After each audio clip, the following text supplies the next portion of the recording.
Hello বন্ধুরা, এটা হচ্ছে সেই সিঁদুর গাছ। আগে একটা আপনাদেরকে ভিডিও দিয়েছিলাম, সেই ভিডিওতে দেখিয়েছিলাম এই সিঁদুর গাছে ফুল হয়েছে।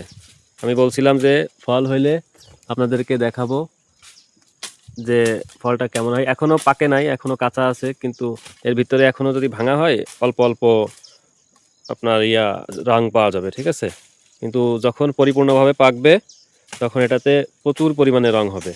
আপনাদেরকে ভেঙে দেখাই এখন এটা কি পরিমাণ পাকছে বা কী পরিমাণ রং হয় সেটা আপনাদেরকে ভেঙে দেখাচ্ছি। হ্যাঁ, আপনাদেরকে আমি একটা সিঁদুর ছিঁড়ে দেখাচ্ছি এর ভিতরে কেমন রং হয়। এটা এখন অবশ্য কাঁচা আছে, এটা পাকলে এটা পুরো কালো হয়ে যায়, ঠিক আছে, শুকায় যায়, তখন এর রংটা আরও সুন্দর হয়। এখন যতটুকু হয় দেখাচ্ছি আপনাদেরকে।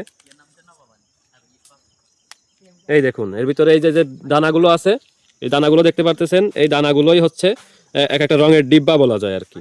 এই প্রত্যেকটাতে চাপ দিলে এই যে রং বের হয়েছে, দেখছেন কি পরিমাণ রং। এটা আরো গাঢ় হবে, এখন এই যে লাইট আছে এটা আরো ডিপ কালার হবে, আপনার পুরো মানে লাল হয়ে যাবে। এখন কাঁচা অবস্থায় আছে তো, যার কারণে অতটা রং বোঝা যাচ্ছে না, ঠিক আছে।